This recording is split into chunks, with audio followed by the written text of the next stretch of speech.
téléspectateur télévision Al Mauritania ñu ngi leen di nuyu di amaat mbégte di ànd ak yéen ci sunu émission ëttul islam tey ñu am mbégte di fi dalal sunu invité di imam Ahmed Diop mu nekk islamologue nekkit imam di yëngu ci wàllu médecine prophétique imam maa ngi lay nuyu di la dalal ci sunu plateau di la bàyyi nga nuyu. alhamdulilahi rabbil alamin wasalaatu wasalaamu ala ashraf almursalin nabiyina muhammadin sallallahu alayhi wa alihi wa sallam. soxna si ñu ngi lay fay nuyoo gannaaw bi ñu sant yàlla subhanahu wa taala julli ci yonent bi sallallahu alayhi wa sallam di nuyu mbokki téléspectateurs yëpp di leen wax asalaamualeykum wa rahmatullahi wa barakatuhu. waaw imaam dañu gis ni da ngay yëngu ci médecine prophétique ñu bëggoon xam lan mooy médecine prophétique. médecine prophétique buñ ko waxee mooy fajum yonent bi sallallahu alayhi wa sallam ñu ko def wax ci arab ak tibb nabawi mooy faj mi nga xam ne moom la ñuy adressé yonent bi sallallahu alayhi wa sallam mi nga xam ne yàlla moo ko yónni mu di yërmande ci mbooleem mbindeef yi la ko gën a tax a jóg di faj xol yi ak ruux yi ci wéral pas-pas yi ak gëm-gëm yi ak it defar jikko yi ak nu nit di jaamoo boroomam waaye yàlla subhanahu wa taala boole na ci li mu ko jox ay jàngale yoo xam ne dafa jëm ci wàllu faj yaram yi loolu di lenn loo xam ne jaar na ci boroom xam-xam yi dajale ko ci téere yi nga xam ne ñooy dajale ay xadiitam ak i njàngaleem comme ni ñuy dajale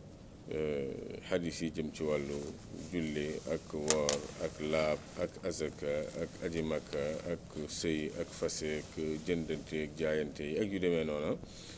noonu la ñuy buntalee ci seen téere yi nga xam ne moo dajale sunnaam dajale ay xadiisam ay xadis yoo xam ne dafa jëm ci faj ma nga xam ne daan na ko fajoo moom sallallahu alayhi wa sallam ak la nga xam ne tegtal na ko jaam yi ci ay jàngoro yoo xam ne mën na leen a dal ci seen yaram wala mu dal leen ci seen xalaatin ak seen dundin wala mu dal leen ci seen ruux loolu ci gàttal moom mooy médecine prophétique làmboo ñaari garab yi dañ leen di wax garab yi asamaan yi muy li jëm ci wàllu mucc yi ak muslaay yi ak ñaan yi ñu leen di wax garab yi suuf yi muy ay traitement yoo xam ne dafay jóge ci ay gàncax yi sax ci suuf si wala ay pepp yoo xam ne day jóge ci gàncax yi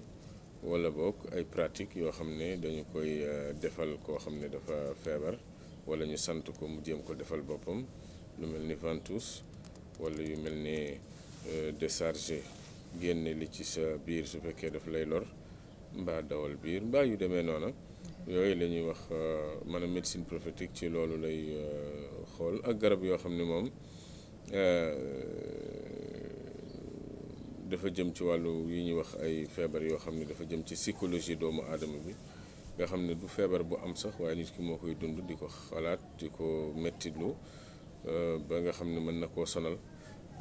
ci boor yooyu yëpp médecine prophétique daf ci jàngale ay njàngale yoo xam ne doo ko fekk feneen fu dul moom xanaa kay médecine moderne lu muy gën a dox rek di gën a dem rek di gën a découvrir ay yëf yoo xam ne yonent bi sallallahu alayhi wasallam waxoon na ko bu yàgg mais du ci mën a weddi dara mbaa mu dindi ci dara loolu la ñuy wax médecine prophétique. léegi dañ bëggoon xam lan mooy la différence entre médecine prophétique ak médecine traditionnelle. différence bi nga xam ne moom moo nekk ci médecine prophétique ak médecine traditionnelle mi ngi mel ni différence bi nekk diggante médecine prophétique ak médecine moderne mooy bii waxyu la waxyu médecine prophétique bu ñu ko waxee moom waxyu la mooy yàlla mi nga xam ne moom moo bind doomu aadama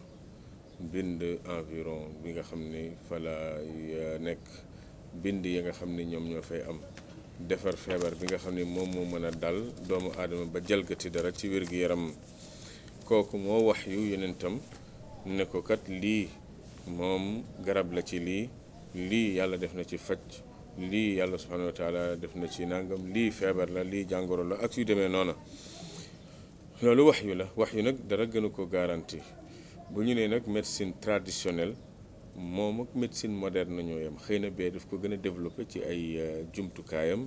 gën ko développé ci ay recherche am, gën ko wóoral tamit ci wàllu posologie garab yi naka lañ koy jëfee, naka noonu gën a avancé avec technologie moderne bi ci mën a saytu feebar yi ak di ko xool ba di ko gis. ëpp ouverture. aywa moom médecine moderne.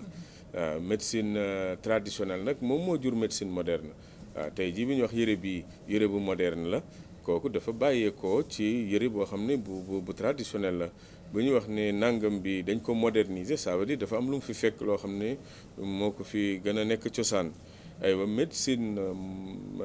traditionnelle moom la ñu moderniser ba médecine moderne génn ci, mais moderne boo gis rek ci tradition la jógee.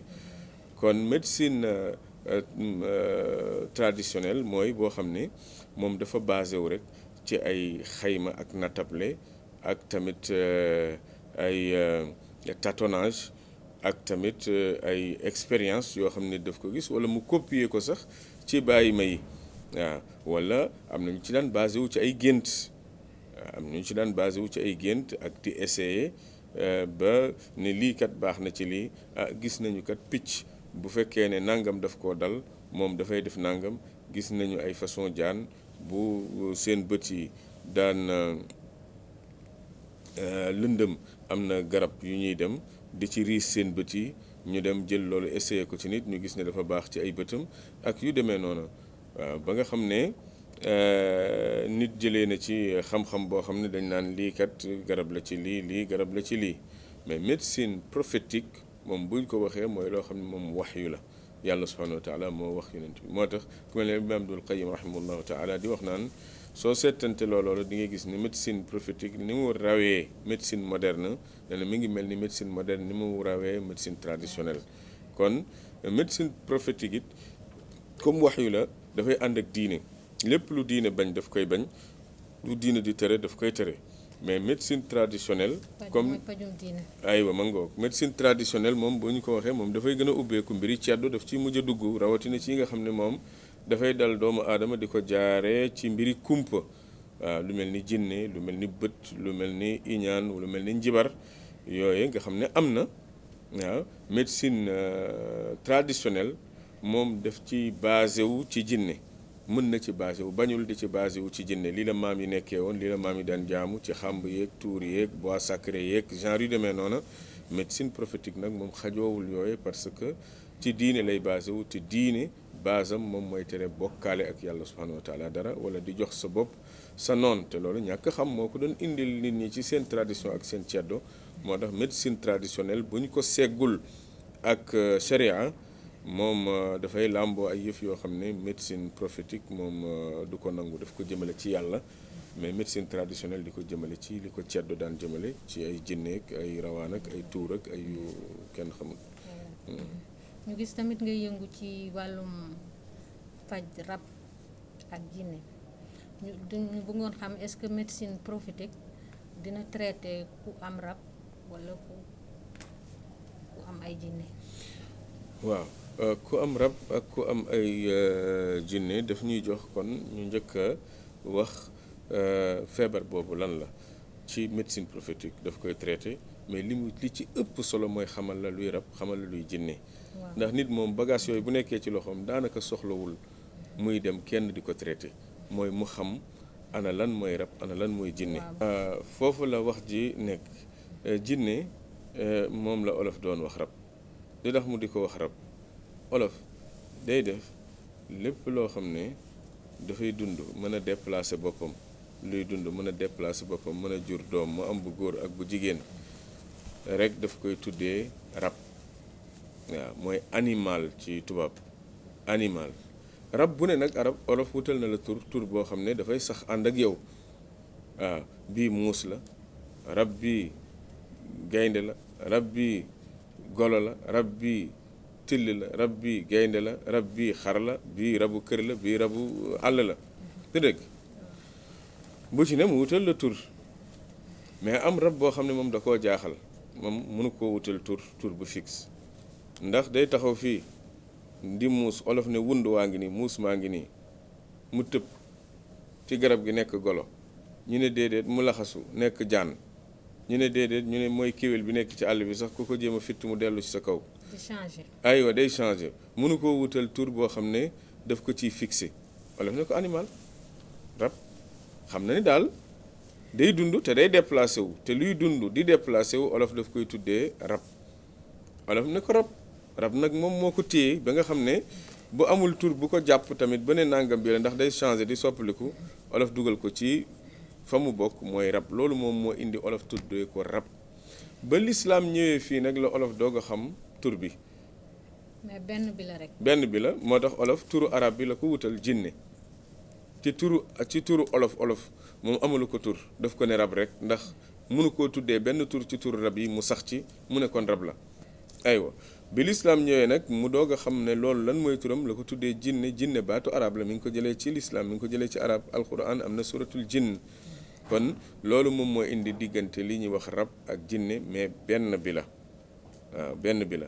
su ko defee ñoom dañoo am ci ñoom ñu baax ñoo xam ne dañoo yem seen place yem ci li leen yàlla sant mooy dund seen dund te moytu nit ñi ñooñu moom amuñu problème ak nit ñi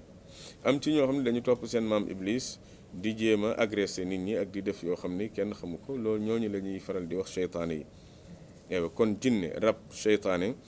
seytaane boo gis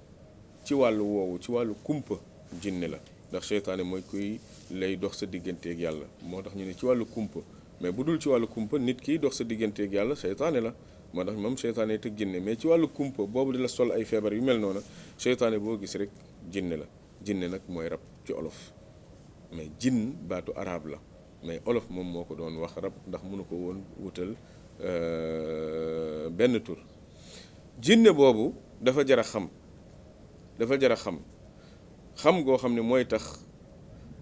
mooy jéego bi njëkk ci mën a mucc ci moom mooy benn nit ki xam ne mbindeef la du yàlla mbindeef la du kuy dogal mën-mënam c'est limité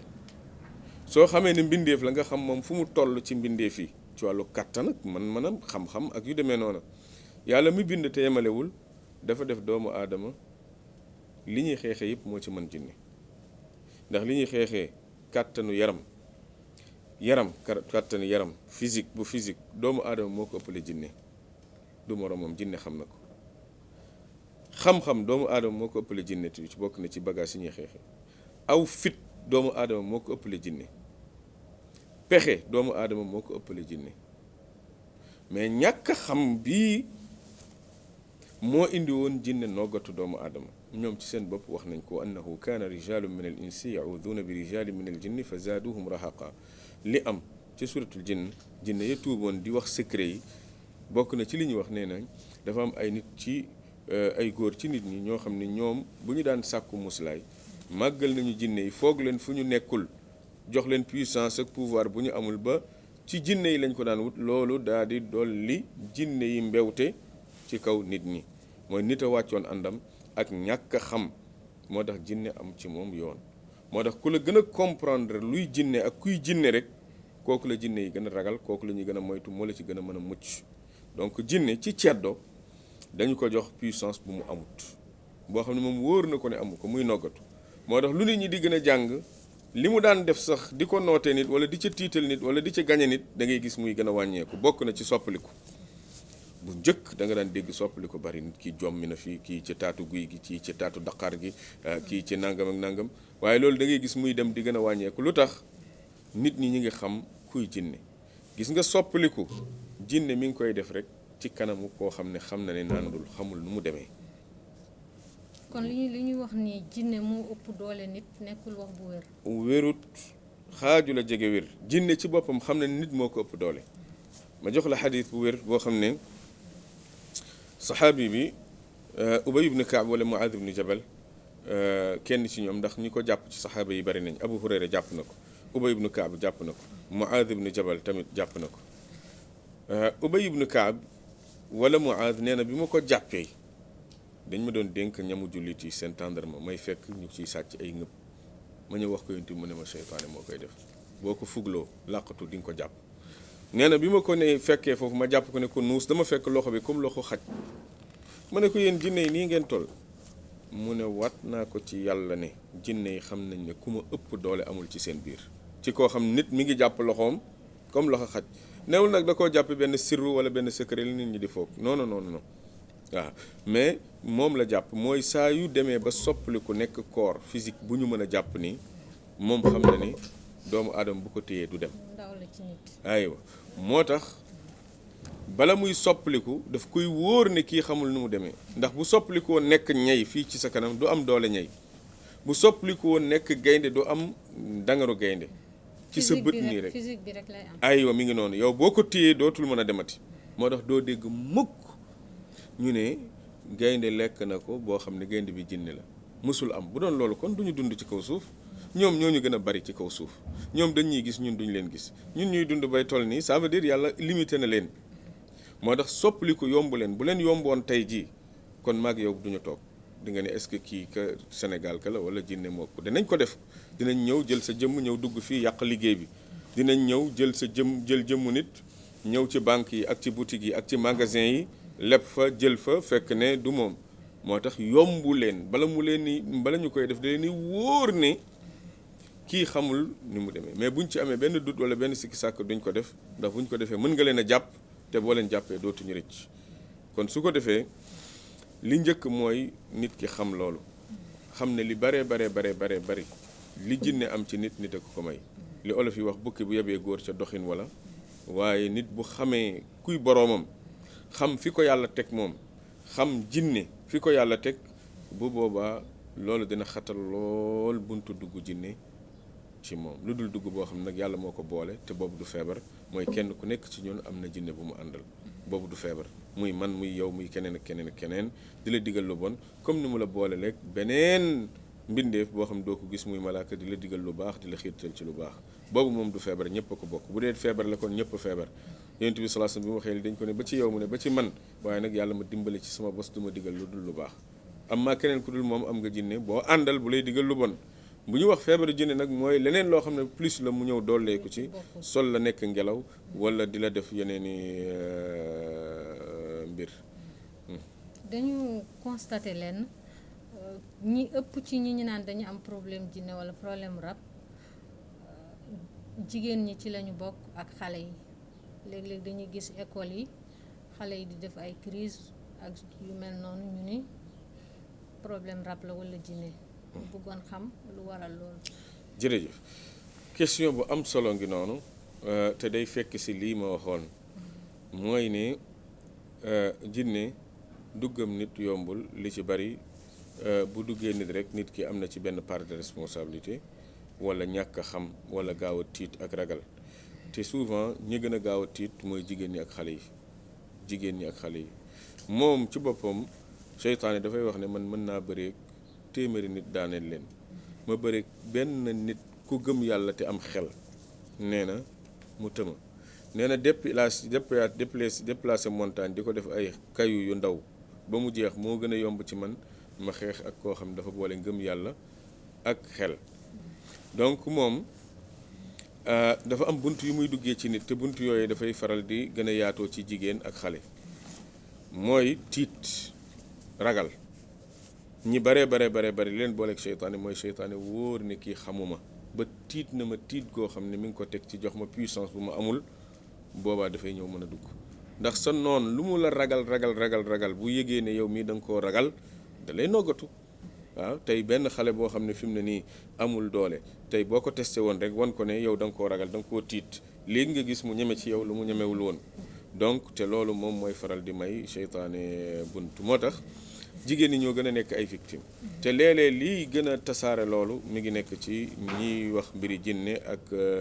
naan dañuy faj jinne au lieu ñu xamal nit ñi lii tax ñoom ñu mën a dund ak li leen yàlla booleel ci kaw suuf muy jinne ba mën a xam niñ ciy muccee mooy xamal leen luy jinne ak fi mu yem fi ko yàlla yemale mais ñoom dañuy gonfler dañuy réyal dañuy dijjël dañuy lifin pour gën a mën a lekk waaw bu ko defee nag kon ñi nga xam ne ñoom ñoo ci njëkk a nekk ay victimes jigéen ñi ak xale yi loolu tax li ci bari ngay gis fu xale daanoo rek ñeneen daanu fa fu jigéen daanoo yeneen jigéen yi daanu fa buntu tiit boobu di ubbeeku ci ñoom moom la seytaane di jaar ba dugg di jalgati ci seen biir ak ci seen xalaatin ba ci sax seen wàllu yëngatu di daanoo ko di feqatoo ko di def yu mel noonu. léegi nan la ñu mën def ba moytu luy indi loolu yëpp. aywa li ci njëkk mooy nit ki kon xam leen xam jinne ndax mu mën ko yemale fi mu yem. ñaareel bi yàlla tefaluñu benn sabab bu ñu mën a muccee ci jinne lu dul musulu ndax noonu nit ñi ba ñu wëree yonent bi sallallahu alayhi wa sallam wax na ko ne wutal gànnaay yi ñuy wut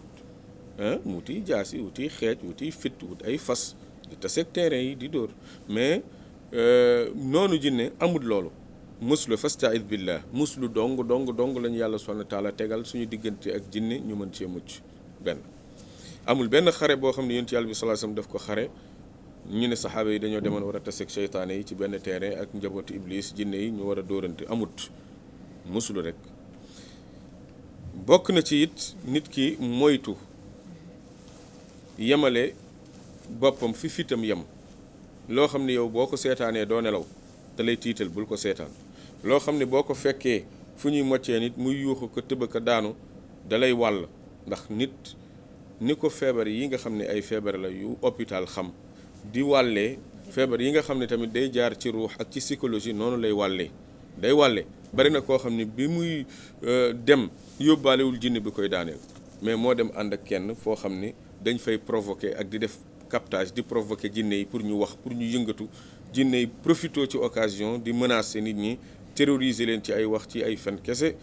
ñun 100 lañu ñun nangam même xale bu jigéen bee taxaw sax 10 ñi ngi ci biiram mu jaare fa tiit moom tamit daanu mu jaare fa tiit daanu moo tax xale yi dañ leen a war a wax ne boo leen gisee ci école kuy daanu bu leen ko jege na mag ñi na professeurs yi ñëw na responsable yi ñëw ñu tiim ko seet nu ñu koy dimbale wala nu ñu koy évacuer yóbbu ko fu ñu koy dimbale mais xale yi ku ne war na wax doomam ne ko boo jegee kuy daanu ci école bul ko jege parce que jege boobu mooy indi wàll ci beneen anam bu bokkul ak feebar yi nga xam ne mooy feebaru yaram yi ni ñuy wàllee ba nga xam ne médecine moderne mën na ko gis mais nit nature am ak psychologie am moo gën a gaaw a sàcc sax yaramam waaw nit nature am psychologie am moo gën a gaaw a sàcc li ko jege sax que yaramam te su fekkee yaram mooy sàcc jëlee feebar taxu jóge ci kii ñëw ci kii waxuma la ak nag yeneen yooyu moo tax bokk na ci nit ki daal fu fitam àggut moom bu mu fa àgg na ko moytu bokk na ci it di protéger xale yi ci di leen ñaanal yàlla yonent yàlla bi sallallahu alayhi wa sallam da daan ñaanal Asan ak Useynu u'idukuma bi kalimatillahi tamma min kulli shaytanin wa hamma wa min kulli aynin lamma nee na maam Ibrahim alayhi salaam moom la daan defal Ismaïl ak Ishaq comme muslaay di leen yee tamit ñu bañ di ragal loo xam ne yàlla def na ne ñoom ñoo ko ëpp doole ñoo ko ëpp pexe ñoo ko ëpp xam-xam ñoo ko mën allahu alam. waaw dañ lay seetaan tamit ngay waxtaan ci importance su julli ak julli heure ñu bëggoon rek nga fàttali ñu ci lenn ak tardeel julli ak di nelaw fajar gannaaw fajar bëggoon nga fàttali ñu ci lenn rek. waaw julli mooy ponk bi gën a mag ci ponk lislaam yi nga xam ne dafa aju ci wàllu jëf wàllu pratique moo tax mboolem borom xam-xam yi bind ci wàllu fiqh muy pratique islamique ñoom ci julli la ñuy commencé bokkul ak ñiy bind ci wàllu dogme ak wàllu croyance mais ñi nga xam ne ñoom dañuy bind ci wàllu pratique julli la ñuy commencé ak ay conditions am ci laab la ñuy commencé téere fiqh yi foofu la ñuy commencé wala ñu commencé ci waxtu julli loolu ndax moom mooy li ñuy njëkk a laaj jaam bi bu ëllëgee yawmal qiyaam liñ koy njëkk a xisaab bu baaxee lépp baax bu bonee lépp bon ba tax jullit war ko fonk lool xam ay conditions xam ay chartam ak yi nga xam ne ñoom ñooy obligation farata yi nga xam ne waru cee ñàkk yooyu nag bi ci gën a fort mooy waxtu wi lu ne mën naa randu ndax ngànt ba mu des waxtu wi moom du randu tey jii su fekkoon ngànt dafa ñëw bu la teree wax mais yaa ngi ak sa xel da ngay julli ci waxtu wi ak sa xel ngànt bu ñëwoon tere laa taxaw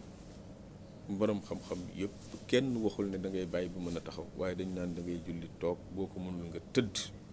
du la wàcc aywa mën nga waaye ndax lan waxtu wi bañ a romb xare moo gën a metti yonent Yàlla bi sallallahu alayhi wasallam da daan xare ak saxaaba ridwanullahi alayhim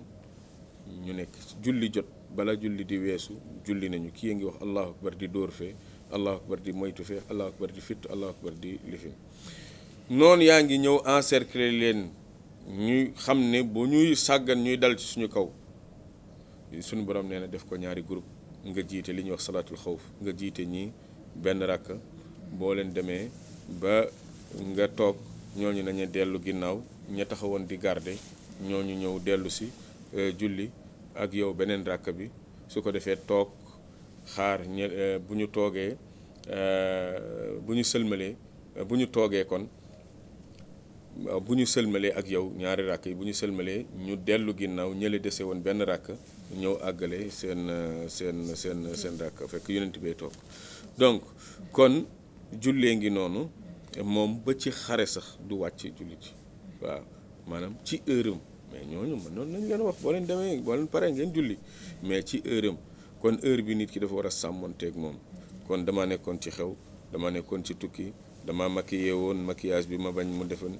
damaa jàppoon damaa defe woon loolu génnewu ci nit xanaa kay kii nelaw wala mu fàtte ko yonent Yàlla bi sallallahu alayhi wa sallam nee na képp koo xam ne dafa fàtte ab julli wala mu nelaw ci nee na kooka waxtoom mooy saa yu ko fàttalikoo wala saa yu yeewoo nee na ko julli amul beneen waxtu budul boobu moo tax borom xam-xam yi ne même bu la fekkoon ci beneen julli nga fàtte ab julli ba dugg ci beneen julli boobu yàqu na nga fàtte julli tisbaar julli woo ko wala yaa ngi doon nelaw nga yeewu fàtte ko tàkkusaan jóg nga jóg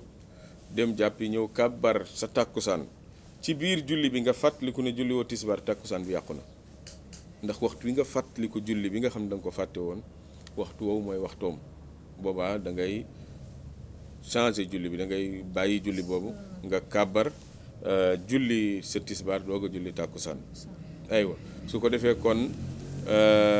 loolu ñu ngi koy fàttali jullit yëpp mais yàlla subhanahu wa taala ci yërmandeem bu benn mbir tiisee rek da ciy indi yombal bu bëggee xat daf ciy indi yaatal waaw comme mayewul julli ñu ko julli ci feneen fu dul waxtoom mu yaatal waxtu wi bu ñu waxee ne tisbaar jubluwuñ ci rek 2h30 wala 2h15 moom mi ngi commencé 1h et quelque day fekk ci yenn saison yi mu commencé mën na dem ba 3h et quelque wala 4h moins naka noonu maye na ñu boole ñaari julli tisbaar ak tàkkusaan ak timis ak gée ndax ngant wala soxla waaw kay waaw mais li mu la mayul mooy nga génne ko fi mu la ko mayul ci waxtoom dañuy gis koo xam danaan man daal julli bi bëgguma koo julli ci yoon wi wala bëgguma koo julli toog wala bëgguma boole julli ba noppi ne day fay julli fay nag lu ñu lay lebal ngay mën a fay waaye yàlla daa lebalewul julli amul bor koor moo am bor yéen jigéen ñi boo leen amee ngàntu woor du doo leen woor waaw bu koor gi jeexee ndax da ngeen bàyyi mu dem da ngeen koy fay mais boo leen amee ngàntu julli est-ce que boo leen demee ba set da ngeen fay julli leblewu ko sëgam loolu nga xam ne yow amuloo ci coobare ndogal la boo xam ne yàlla moo ko nattoo jigéen yàlla lebalu la julli nee na bul julli boo pare doo ko fay ndax leblewuma ko naka nag loo xam ne yow ci sa teyeef la naka loo xam ne yow mën nga ci dara julli amul leb waaw julli fay julli daal man naafila laa ci xam naafila boo xam ne da nga ko doon def heure sàngam nga am xat-xat defuloo ko ñu ne la mën nga koo fay ci waxtu sàngam waaye julli farata man xamuma ci fay. dañu nekk ci actualité muy mbas mi ñu bëggoon la laaj ci jamono yonent bi sallallahu alayhi wa sallam bu lu mel ni masaan am lan moo doon nekk taxawaayam ak lan la daan digal nit ñi. waaw mbas yàgg na ci àdduna donte bi ñu gënoon a miin moo doon peste di taa'un daanaka mboolem mesure yi nga xam ne moom la ñuy jël médecine moderne bi di ko wax rek daanaka boo demee ci njàngale yonent bi sallallahu alayhi wasallam moom nga ko fay fekk lu mel ni yonent yàlla bi sallallahu alayhi wasallam wàññi gi mu doon wàññi déplacement yi nee na boo leen déggee peste ci suuf bu leen ca dugg bu leen fa fekkee bu leen génn di daw ndax da nga koy yóbbu yow di ko tasaare te mbas dina dugg cim réew bu ñu ko gérer bu baax mën na laal 70% mën na leen laal mais ça veut pas dire ne 70% yi dina leen tëral ça veut pas dire ne 70% yi dina leen rey 70% yooyu mën na am 30% ñoo ciy tëdd 30 yooyu mën na am 3% wala 4% ñoo ciy dee waaw mais lu ñu koy gën a propager di ko gën a tasaare rek kon muy gën a am ñu gën a bari donc tamit taux rey bi gën naa lifin ñaareel bi it jullit moom lu ñëw moom ak lu mu rëy moom du fàtte yàlla fa mu wéeru fa la wéeru woon léegi nag doog a xool sabab yi loolu ñu ngi koy fàttali jullit nañu wàkkiirlu ci yàlla te di ko ñaan ndax kat kenn yoru ko di ko manipuler ku dul yàlla lu mu mën a doon wàkkiirlu ci yàlla mais nag yàlla bay sa tool jël say matuwaay te topp njiit yi ndax loo gis rek bopp daf cee am solo muy digle di tere waaw di yemale di def nangam mais bu nekkee kenn ku nekk moom moo ciy jël ay sañ-sañu boppam rek dafay am anarchie te bu boobaa anarchie dara mënu ci lijjanti ko lu leen song ci anarchie da leen di gagné mais lu leen song lu mu am doole ci bennoo te nit ñi mun ñoo benn lu dul ci benn njiit yàlla moo ko dogalee noona ñuy digle di tere di jël ay mesures di jël ay matuwaay ñu topp ci seen ginnaaw yàlla mën nañ cee defal jàmm wallahu taala alam waaw li may tàggoo kon mooy di leen sant di leen gërëm di ñaan yàlla subhanahu wa taala mu wàcce ci kër gi barke dolli fi yiw dolli fi lépp loo xam ne rek njàngale la ak njëriñ yoo xam ne dana jëriñ askan wi ci seen diine ci seen àdduna ci développement ci bépp boor yal na ko yàlla yokk ci kër gi di leen jaajëfal yéen ñëpp di wax salaamaaleykum wa rahmatullahi wa barakaatu. jërëjëf Imaam ñu ngi lay sant yow tamit di la gërëm mbokk yi li moo nekkoon seen émission Ëttu l'Islam ñu àndoon ci ak oustaz Mouhamed Diop di leen wax ba beneen incha allah.